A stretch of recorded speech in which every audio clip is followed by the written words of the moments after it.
농사 짓는 분들이, 농업에 종사하는 분들이 전체 우리나라에 100명 중에 한 5명 꼴 정도, 그 중에서도 60세 이상이 한 50%를 차지하고 50세 이상으로 70% 이상을 차지한다고 합니다. 50세 이상이. 농사를 짓는 분들의 그 수가 지극히 적은 이때에 지금 현재 우리 교회의 구성원도 마찬가지입니다만은 과연 추수가 주는 의미를 실감 있게 우리가 생각할 수 있을까, 그런 생각을 해봅니다. 과연 우리들에게 오늘 맥추절을 지킨다고 할 때 이 맥추절을 어떤 의미로 받아들여야 되는 것인가, 이런 생각을 해봅니다. 그래서 맥추절의 의미를 우리가 생각해보고, 이 맥추절의 의미를 안다면 그 의미를 어떤 식으로 개성해 나가야 될 것인가, 두 가지를 같이 이 시간에 하나님의 말씀으로 받도록 하겠습니다. 9절에 보면 7줄을 세일지니 곡식에 낫을 대는 첫날부터 7줄을 세어 내 하나님 여호와 앞에 77절을 지키되 했습니다. 출애굽기 34장 22절에 보면 77절 곧 맥추의 초실절을 지키고라고 말씀하고 있습니다. 맥추절이라고 이름을 붙인 것은 보리 추수와 관계되기 때문에 그렇습니다. 그런데 이 맥추절은 6월절은 하루죠. 그리부터 무교절 7일이 시작이 되는데, 이 무교 신약으로 넘어가면은 무교절, 6월절을 같이 섞어서 이렇게 부르기도 합니다만은, 이 6월절 이후에 7주를 지나서 맥추절을 지킨다고 해서 77절, 77이 49일이죠. 50일 지나서 오순절이라고 하기도 하고요. 77절이라고 하고, 또 이때는 보리 추수를 거두는 시기로 첫 열매를 거둔다고 초실절이라 그렇게 이름을 붙이기도 합니다. 첫 수확을 거두고 하나님 앞에 감사의 절기를 지키는 것이 맥추절입니다. 이 첫 수확이 왜 중요하겠습니까? 바로 이 첫 수확은 봄을 버티게 하는 모든 양식이 떨어지는 때에 다시 이제 먹을 것이 생기게 되어서 여름과 가을까지 지나가서 새로운 수확을 할 수 있도록 열심히 일하게 만들어 주는 것입니다.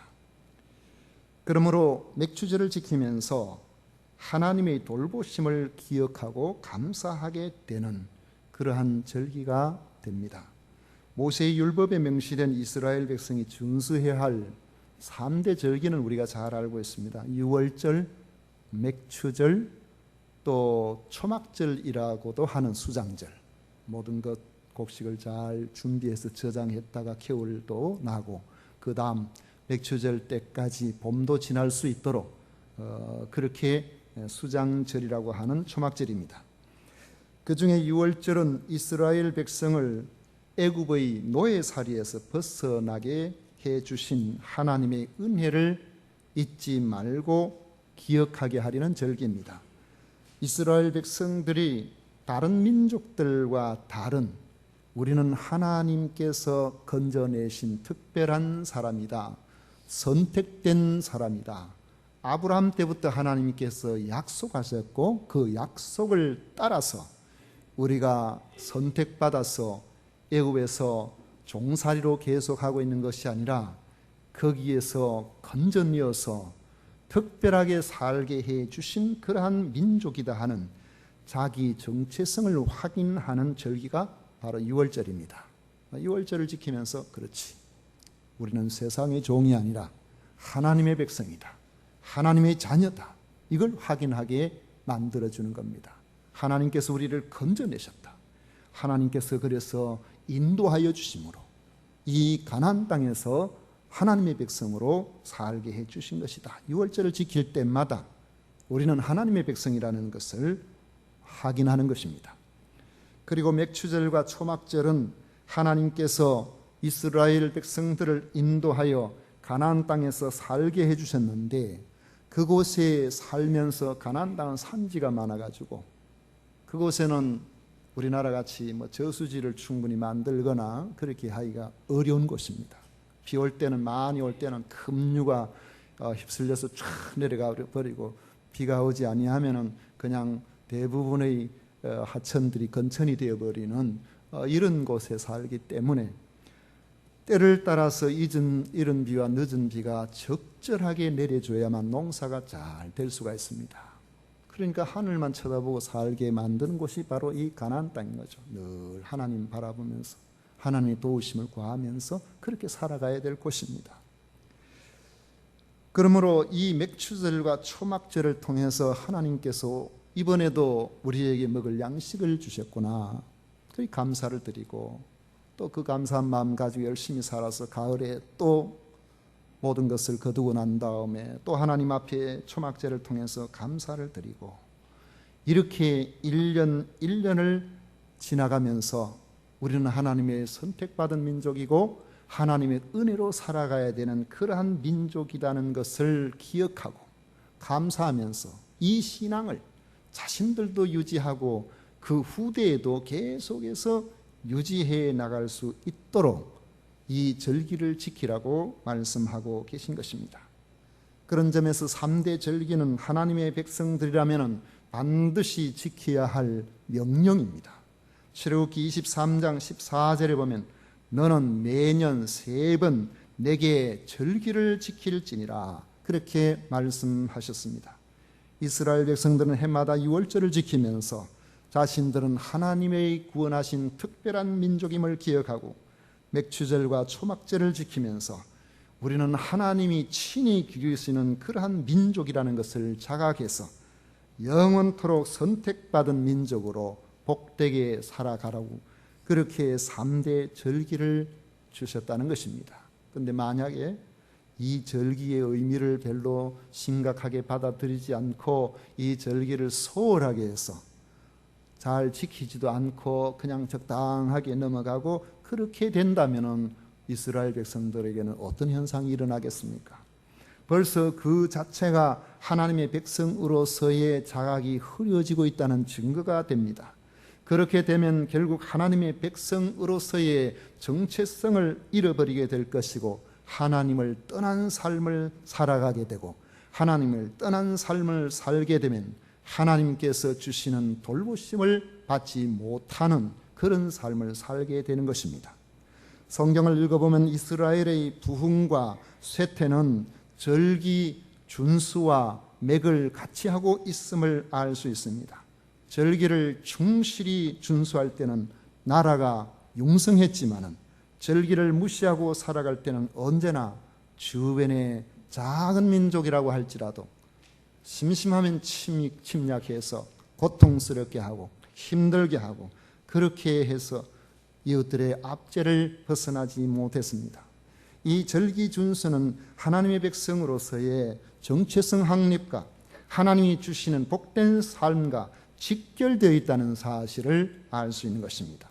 이스라엘 백성에게 있어서 절기 준수는 곧 신앙을 지키는 가장 중요한 방편에 해당된다고 보면 됩니다. 그래서 이 절기를 잘 지킴으로 하나님 앞에서 우리가 하나님의 백성이다, 하나님의 은혜로 살아가야 된다, 항상 이것을 우리가 마음속에 염두에 두고 우리가 모두가 살아가야 되는 것입니다. 그러면 절기를 어떻게 지켜야 될까요? 맥추절은 이 추수와 관계된 절기 때문에 난 농사를 안 짓는데, 농사 안 짓는 사람은 이 맥추절을 어떻게 지켜야 되나? 나와 상관없는 것 아닌가? 이런 생각을 해볼 수도 있습니다. 그런데 만약에 그렇게 생각한다면 농사를 짓는 분도 요즘 보리 농사 짓는 사람이 얼마나 됩니까? 거의 없습니다. 얼마 전에는 또 국산 밀이 좋다고 밀 농사가 조금 장려되는 듯 하더니만은 이 밀 농사가 수매가 잘 안 돼가지고 이 밀농사가 잘 그만 짓는 사람이 점점 줄어들고 있다는 그런 이야기도 들립니다. 여러분, 여분의 땅이 있거든 밀농사 좀 지으십시오. 국산 밀이 좋습니다. 외국 밀은 벌레도 안 사는 밀이에요. 국산 밀은 벌레 많이 생기는 그 밀은 아주 친환경적으로 좋은 거니까. 그런데 농사 안 짓는단 말이죠. 그럼 우리가 무슨 상관이 있냐? 농경 시대를 우리가 생각해 보면은 맥추절과 초막절, 수장절 이 두 절기의 의미는 우리의 삶의 기본적인 터전에 해당됩니다. 왜냐하면 봄에 수확해서 가을까지 살고 가을에 수확해서 다음 봄까지, 겨울을 지나서 봄까지 살기 때문에 이 절기를 지키면서 뭘 생각합니까? 하나님께서 우리에게 먹을 양식을 주셨구나. 우리를 지금까지 살 수 있도록 인도해 주셨구나. 그것을 깨닫게 되는 것이죠. 그래서 하나님의 은혜를 기억하고 감사를 드리게 되는 것입니다. 그런 점에서 보면 맥추절을 지키면서, 오늘 우리가 맥추절을 준수한다고 하면서 우리가 각자가 보리농사를 안 짓는다고 하더라도 무슨 직업을 가지고 있든지 간에 우리의 삶은 하나님의 은혜로 유지되고 있구나. 금년 한 해도 하나님께서 나를 선하게 인도하셔서 여기까지 이르게 하셨구나. 그것을 기억하고 또 절기를 지키면서 여전히 하나님께서 내 삶을 인도하셔서 우리가 살게 되는구나 기대하면서, 또 가을철을 맞이해서 추수감사절을 지키고, 그렇게 하면서 1년 1년을 하나님 앞에서 감사하며 살아가게 되는 것입니다. 그런 점에서 우리가 본다고 하면은 맥추절은 하나님께서 내 삶을 인도하시고 나의 모든 생명을 지켜주시고 나에게 먹을 것을 주시고 나의 전 삶에 개입하셔서 친히 날마다 인도해 주시는가 하는 이런 은혜를 돌아보게 만드는 그러한 절기라고 생각하면 됩니다. 그러므로 이런 은혜를 바라보고 그렇게 살아간다면 우리는 이 귀한 절기를 잘 지켜야 되는 것이 마땅하죠. 어떻게 지켜야 될까요? 오늘 말씀에 두 가지를 생각해 봅니다. 첫째는 자원하는 예물을 드리면서 지키는 절기가 되어야 합니다. 10절에 보시면 중간에 내 하나님 여호와께서 내게 복을 주신 대로 내 힘을 헤아려 자원하는 예물을 드리고 했습니다. 내 하나님 여호와 앞에 77절을 지키되 내 하나님 여호와께서 내게 복을 주신 대로 내 힘을 헤아려 자원하는 예물을 드리고, 절기 지킬 때 꼭 해야 될 것은 하나님께 예물 준비해서 드리는 것, 하나님께 예물을 준비해서 드리는 것이랍니다.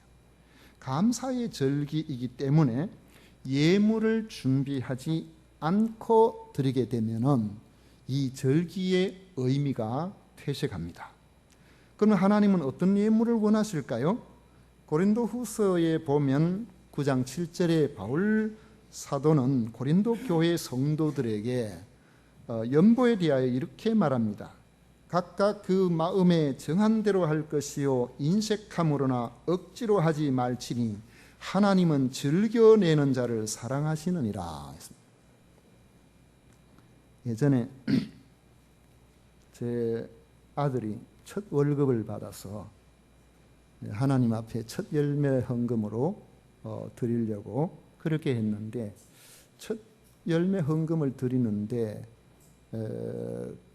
그 받는 그 액수 그대로 이제 하나님 앞에 첫 열매 헌금을 이제 드리는 것이니까 다 드리는 것이니까 11조 구별도 안 하고 이제 그대로 있는 그대로 이제 다 드렸는데, 세월이 또 좀 흘러서 이제 딸이 또 직장을 갖게 되어서 첫 열매 헌금을 드리는데 헌금 월급 명세서를 보여주면서 제가 이렇게 요만큼 이렇게 제가 받아 쓸 수 있는 것이고 다른 것은 미리 떼는 것인데 어떻게 드려야 되겠느냐고 그래 물어요. 그래서 아직까지 한 번도 월급 받아본 적도 없고 이제 처음 월급 받는 것인데 거기에서 제가 쓸 수 있는 통장에 들어온 그대로만 하나님 앞에 드리면은 뭐 괜찮겠지만은 명세서에 보니까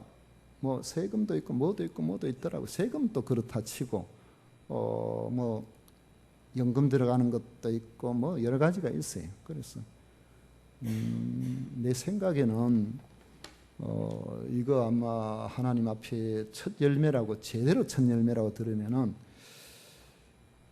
월급 명세서에 보이는 이것을 다 드려야 되는 거 아니냐 그랬더만은 그래야만 빚내가 드려야 돼.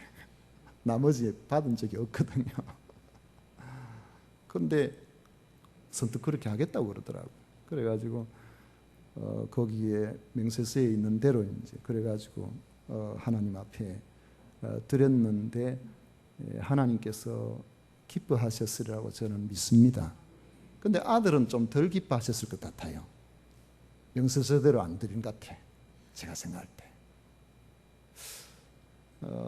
지금 생각해 보니까 제가 그럴 것 같아요. 근데 우리가 여기 이 말씀에서 보는 것처럼 즐겨내는 자를 사랑하신다 그랬지 억지로 인색하게 그렇게 드리는 것은 하나님께서 그렇게 기뻐하시지 않을 거라는 것은 우리가 말씀을 통해서 우리가 알 수 있죠. 하나님께서는 최선을 다하는 자원의 예물, 기꺼이 드리는 그 예물을 원하시는데 자원하는 예물을 드리려면 먼저 나의 하나님 여호와께서 내게 주신 복을 헤아려 보아야 한다는 겁니다. 하나님이 내게 무슨 복을 주셨는지를 생각해 봐야 내 마음속에 감사의 마음을 가질 수 있지 않겠습니까? 그렇게 하지 아니하면은 자꾸 우리가 우리의 그 생활 터전을 이렇게 보면은 여러분 아마 소득이 많아서 주체하지 못하는 분이 몇 분이나 있을까요? 우리가 소득이 조금 늘어나면은 지출은 그거보다 더 많이 늘어나는 것을 우리는 경험합니다. 뭔가 늘 이렇게 그걸 참 힘든 그런 마음이 들 때가 있죠. 그럴 때 우리가 생각해 보면은 우리가 하나님 앞에서 이런 오늘 이 절기를 지키는 데 있어서 10절에서 말씀하고 있는 이 자원하는 예물을 자원하는 예물로 드리기 위해서는 내 것을 드린다는 생각을 하면은 어려움이 생깁니다. 내 것을 드린다는 생각과 우리는 하나님께서 내게 주신 것을 드린다는 이 생각으로 양분되어서 마음이 나누어질 수 있는데 우리가 하나님 앞에 자원하는 예물을 드리기 위해서는 하나님께서 내게 주신 것, 내게 맡겨주신 것이라고 생각하는 이러한 자세를 가지고 하나님 앞에 드려야만 자원하는 예물을 드릴 수가 있습니다. 그러한 예물이 될 때에 우리 마음속에 드리면서도 감사의 마음을 갖게 됩니다. 우리가 혹 자녀들이 저는 그걸 자주 가르칩니다마는 자녀들이 대학을 졸업하고 직장을 얻고 나름대로 나아가서 그 직장 생활을 하게 되면은 월급 받아서 하나님 앞에 구별할 거 구별하고 그 다음에 반드시 그 액수가 많든 적든 정해놓고 부모에게 그동안 감사했습니다 하는 첫 월급을 받거든 빨간 내복 하나 사드리고 그리고 달달이 말이죠. 적은 금액이라도 부모님에게 고정적으로 이렇게 뭔가를 드릴 수 있는 그 고정적으로 드리는 액수가 많게 되면 부담이 되잖아요. 그러니까 오늘 여기 말씀에서 보는 것처럼 내 힘을 헤아려서 과도하게 부담이 되지 않는 그런 범위 안에서 지속적으로 그렇게 해야만 부모님께 드릴 수 있지. 좀 넉넉해지거든 드려야 되겠다 생각하면 평생 못 드려요. 나중에 돌아가시고 난 다음에 내가 그때 잘했으면 좋았을 걸 뭐 아무리 이야기를 해도 그때는 뭐 세월이 벌써 지나가 버린 거니까 후회만 남게 되겠죠. 하나님 앞에 사는 성도들은 하나님께서 우리에게 재물 얻을 수 있는 능력을 주셨다는 사실을 인정하기 때문에 자원의 예물이 가능한 것입니다. 신명기 8장 17절 18절에 보면 그러나 내가 마음에 이르기를 내 능력과 내 손의 힘으로 내가 이 재물을 얻었다 말할 것이라. 내 하나님 여호와를 기억하라. 그가 내게 재물 얻을 능력을 주셨습니다 했습니다. 하나님께서 우리에게 그런 능력을 주셨기 때문에 직장 생활도 할 수 있는 것이고 농사도 지을 수 있는 것이고 우리가 어떤 일에 능력 있게 그 일을 감당할 수 있는 것이지, 우리가 견딜만 하면 뭐 출근하지만은 지독한 독감이 오면은 여러분 출근 못 하잖아요. 그런 것처럼 사실은 우리에게 주어진 많은 부분들을 하나님께서 주셔서 감당할 수가 있는 것입니다. 그러므로 이것을 인정하는 사람들은 내게 주신 복을 잘 헤아려서 최선을 다해서 자원하는 예물을 하나님 앞에 드릴 수가 있습니다. 지금도 하나님을 믿지 아니하는 그런 사람들 중에서는 헌금 드리는 걸 이해하지 못하는 분들이 많이 있습니다. 왜 교회를 전도해 보면 안 가려고 하느냐? 왜 교회에 그렇게 헌금 이야기를 많이 하느냐는 것이죠. 혹시나 오늘 교회를 처음 나오신 분 계신다면은 원래 헌금 이야기 처음 합니다. 맥주절 때문에 그렇게 하는 건데, 가는 날이 장날이라고 진주 세금산교회도 역시 가니까 헌금 이야기 하더라. 여러분 오늘 말씀이 그렇게 가기 때문에 제가 말씀을 드리는 겁니다. 물질이라는 것은 그 자체로 우리 마음이 들어가 있어요. 그 중심을 다해서 적은 거지만은 구별해서, 저도 그렇게 했거든요. 하나님 앞에 드리는 거, 그리고 그 다음에 두 번째로 구별한 게 부모님 살아계실 때에 늘 얼마 이렇게 구별해서 늘 부모님께 용돈을 늘 드렸습니다. 매달 드렸어요. 근데 그게 하나님께서 저에게 주시는 기쁨이었습니다. 그래도 하나님께서 이렇게 은혜를 주셔서 드릴 수 있도록 해 주셨구나. 넉넉해서 드린 거 아니에요. 먼저 떼지 아니하면 절대로 드릴 수가 없어요. 저축도 그렇잖아요. 월급 받으면 저축부터 떼놔야 어느 정도 저축이 되지. 쓸 거 다 쓰고 저축하려면 저축 됩니까? 안 되죠. 하나님의 은혜에 감사하는 마음, 우리 부모님이나 우리 주변의 사람들에게 감사하는 마음을 우리가 갖게 될 때에 뭔가 드릴 수 있는 것이 있는데 그 드리는 것이 자원하는 예물로 나타나게 됩니다. 우리 교회 식구들은 부모님께 잘하는 분들이 참 많습니다. 제가 그렇게 교육을 해서 그런지 아니면은 알아서 그렇게 하시는지 그건 잘 모르겠습니다만, 힘들고 어려워도 나름대로 그렇게 하려고 애를 많이들 쓰시죠. 감사는 정말 하나님께서 우리들에게 열려있는 성도들을 향하여서 허락하신 특별한 은총이라는 사실을 우리는 기억해야 됩니다. 독실한 믿음을 가진 어떤 독실한 믿음이라기보다는 그냥 믿음 생활 잘 하는 분이라고 그렇게 볼 수 있겠죠. 그런 그 시골에서 농사 짓는 한 분이 도시에 이제 볼 일이 있어서 나왔는데, 볼 다 보고 이제 점심때가 되어서 큰 식당에 밥 먹으러 갔습니다. 가니까 교회나 예수 믿는 사람에 대해서 별로 좋지 않게 생각하는 그런 젊은 사람들이 거기서 이런저런 노닥거리고 있는데, 식사가 나오니까 아주 경건한 모습으로 손을 모아서 감사의 기도를 이렇게 드렸는데, 그걸 청년들이 봤어요. 그래 보고는 그게 못마땅했는지 그걸 그 농부를 골려주려고 빈정거리면서 하는 말이, 여보세요, 시골에서 오시는 모양인데 당신들이 사는 동네에서는 꼭 밥 먹기 전에 다 그렇게 합니까? 그렇게 물었어요. 그렇게 물으니까 농부가 씩 웃으면서 대답하기를 다는 아닙니다 그랬어요. 다는 아닙니다. 사람만 그렇게 하지 집에서 키우는 돼지들은 자기 밥 먹기가 바빠서 그래 안 합니다. 여러분 우리가 생각해 보면 감사의 마음은 하나님께서 사람에게 주신 특별한 것입니다. 세상은 많은 사람들이 이건 내 것이다 내 것이다 하지만은 세상에 나올 때 빈손으로 왔다는 사실 잘 압니다. 돌아갈 때도 빈손으로 돌아간다는 것도 잘 알죠. 우리가 소유하고 있는 것들도 우리가 사는 동안에 하나님께서 잠시 맡겨두신 것임을 은연중에 알고 있습니다. 그런데도 여기에 많은 사람들이 집착을 하고 여기에 붙들려 있죠. 우리가 자원하는 예물을 드리기 위해서는 내가 소유한 물질이 어디서 왔는지를 먼저 생각해야만 합니다. 그리고는 하나님께서 내게 복을 주신 것을 오늘 말씀대로 자기 힘을 헤아려 그랬습니다.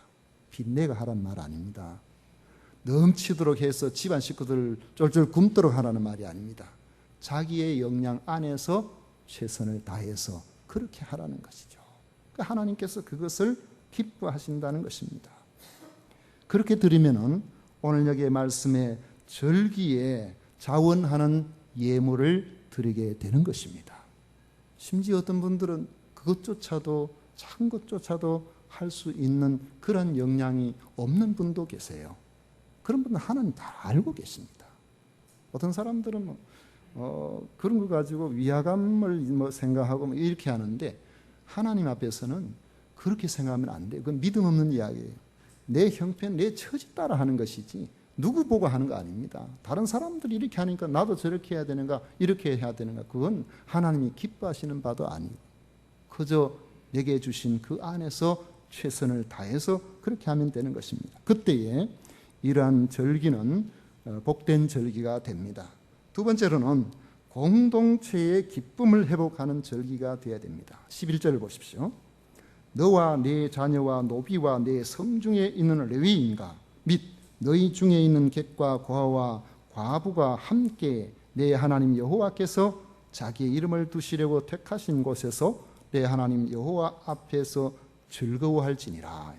절기는 잔치가 돼. 즐거운 잔치가 돼. 하나님께 예물을 혼자서 많이 드렸다고 뿌듯해하면서 옆에 손가락질하면서 너는 많이 못 드리지? 나는 많이 드려서 이건 아니에요. 잔치는 함께 즐거워하는 겁니다. 잔치는 내 많이 해가지고 내 혼자 좋아하는 게 아니라 함께 더불어서 그렇게 즐거워하는. 그러니까 많이 할 수 있는 분들은 많이 하고 그렇지 않은 분들은 또 그렇지 않은 대로 함께 해야 되죠. 가장 우선적으로 함께 해야 될 이들이 누굴까요? 오늘 말씀에 보면 가족과 식솔이죠. 11절에 보면 너와 네 자녀와 노비와 그랬습니다. 가장 우선적으로 함께 해야 될 사람은 가족. 아무리 주님 앞에 선한 일을 한다고 하면서도 가족이 쫄쫄 굶게 만들면 그건 이단이에요. 보세요. 많은 부분들이 그렇게 하지 않습니까? 이상한 곳에 가서 재산 다 팔아바치고 말이죠. 가족들은 뭐 사는지 모르는지 모르고 이상한 집단에 들어가가지고 그런 이단들이 얼마나 많습니까? 가족 돌보지 않는 사람 불신자보다 악하다고 말씀하고 있는데 성도들은 그 공동체의 즐거움이 가족 안에 있어야 됩니다. 그리고 여기 보면은 노비라고 했는데 이 가족과 더불어서 함께 더불어서 그 가족들은 잘 먹고 그러는데 그 집에서 일하는 사람들은 전부 다 굶고 있다든지 이것은 성도의 삶에 살아서는 안 될 모습이죠. 가장 우선적인 사람은 가족과 식솔이요 그 다음에는 자기 손길이 미치는 재산이 없는 무산자 그리고 취약계층 이런 사람들. 오늘 여기 말씀 11절 그 다음에 보면 내 성중에 있는 레위인과 및 너희 중에 있는 객과 고아와 가부가 함께 내 하나님 여호와께서 자기의 이름을 두시려고 택하신 곳에서 내 하나님 여호와 앞에서 즐거워할지니라, 그렇게 말씀하고 있습니다. 오늘 우리들이 생각해 보면 가족 공동체, 교회 공동체 이 안에서 모두가 함께 즐거워해야 된다는 거죠. 더불어서 함께 나눌 수 있는 그런 삶이 되어야 된다는 겁니다. 그 다음에 여기 보면은 누구 앞에서 즐거워해야 됩니까? 내 하나님 여호와 앞에서 즐거워할지니라 그랬습니다. 하나님 앞에서 즐거워해야 된다는데, 하나님께서는 특정한 사람의 하나님이 아니고 모든 사람들의 하나님이십니다. 오늘 이 자리에 계신 우리 모두에게 하나님은 여러분의 하나님이시라는 것이죠. 그러니까 여러분들은 이렇게 생각, 하나님은 누구만 사랑하시고 나는, 여러분 그 생각은 그건 불신입니다. 하나님은 우리 각자의 하나님. 이런 분이 있더라고요. 크는 과정에서 나는 우리 부모님으로부터 사랑을 별로 못 받아서 이래가지고 항상 마음에 한이 돼가지고 힘들어하는 그런 분들이 있는데, 우리가 뭐 사람은 워낙 이제 불완전한 경우가 많으니까 어떨런지 모르지만은 일반적으로 정상적인 부모라고 한다면은 그 자녀가 새치든지 열이든지 다 중요하다고요. 다 귀한 거죠. 사고는 동생이 치고 일 메꾸는 건 늘 형이 메꿔야 될 그런 경우가 생깁니다. 메꿀 수가 없는 게, 부모님, 야, 빚 좀 갚아줘라. 동생이 사고 쳤는데 형한테 내가 왜 해지? 나는 입장에서는 내가 왜 할 수 있을는지 모르지만 부모 입장에서는 똑같은 자식이기 때문에 그렇게 하고 싶은 것처럼, 하나님 앞에서 우리가 잘 살든 못 살든 높든 낮든 세상에서 그것과 관계없이 우리 모두가 하나님의 백성이기 때문에 하나님께서는 우리 모두가 여호와 앞에서 즐거워하기를 원하시고 계신다는 것입니다. 우리 하나님의 마음이 그래요. 한 가지를 더 생각해 보면 어디서 즐거워해야 되는가? 내 하나님 여호와께서 자기의 이름을 두시려고 택하신 곳이라고 했습니다. 이스라엘 경우를 본다고 하면 예루살렘이겠죠. 그러나 오늘 우리들을 보면 하나님의 이름을 두신 곳이 어디입니까? 교회 공동체라고 말할 수 있을 겁니다. 교회 공동체에서 즐거워해야 될 것을 말씀하고 있습니다. 그렇다면 교회 공동체는 배타적으로 끼리끼리 문화를 만들어서는 안 됩니다. 특별한 사람들이라고 우리가 이 안에서 괜찮은 사람이니까, 예전에 제가 그런 교회를 봤어요. 제가 서울에서 어느 교회에 있을 때에 그 교회에 8명인가 모여가지고 이름을 개를 하나 있는데 일심회, 어디서 많이 듣던 이름 같아요. 그 사람들끼리 똘똘 뭉쳐가지고 교회에 하면 그 사람들하고 이야기 안 하면 일이 안 되는 거예요. 그러면 안 됩니다. 그건 하나님께서 기뻐하시지 않는 일이에요. 잘 산다고 잘 사는 사람끼리 똘똘 뭉치거나 특별한 위치에 있다고 특별한 위치에 있는 사람들이 똘똘 뭉쳐가지고 옳고 그런 거 상관없이 막 모든 생각들을 같이 해나가면은 교회 공동체를 깨치는 그런 일이 됩니다. 모두가 주 앞에서 스스럼 없이 나와요. 예를 들어서 우리가 일남전도회 같으면은, 일남전도회는 60세 이상이잖아요. 60세 이상의 남성도들은 누구나 들어갈 수 있어야 돼요.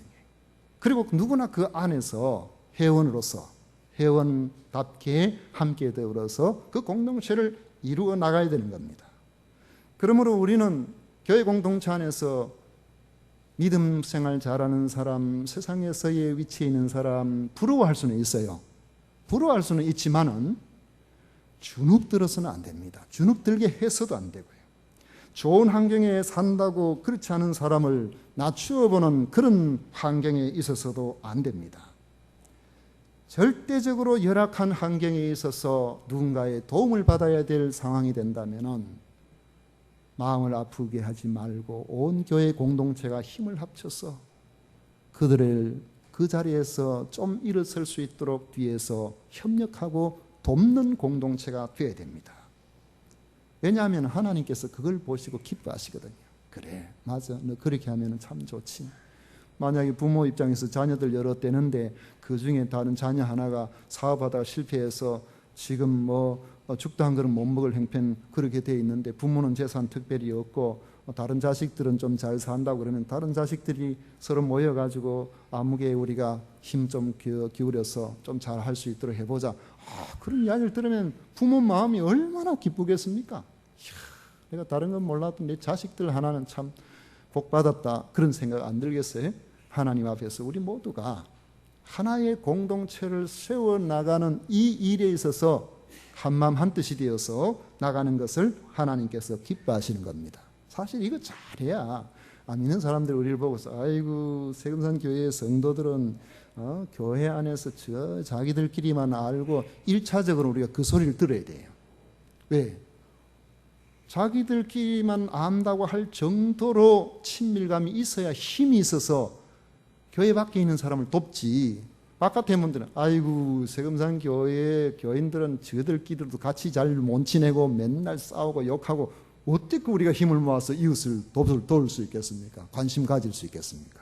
그러니까 성도는 교회 공동체 안에서 잘 지내야 우리가 때로는 다른 사람들한테 오해로 받지만은 그들 중에는 오해해서 우리를 배타적으로 생각하는 사람도 있지만은 간혹은 오히려 더 많은 수가 나도 저기 한번 들어가볼까?